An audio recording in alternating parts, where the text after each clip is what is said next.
To edit the pipeline and stages in CRM Svit.One, you need to access the specific pipeline you want to edit.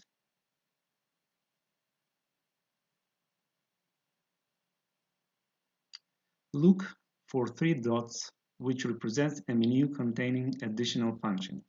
Select Edit Pipeline. Here you can see that you have the option to change the pipeline's name. You will also notice the stages. The incoming stage for incoming leads is mandatory.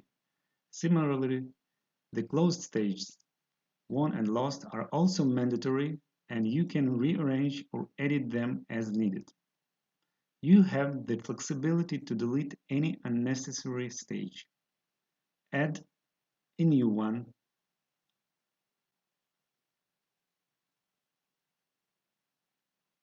and rearrange it as required.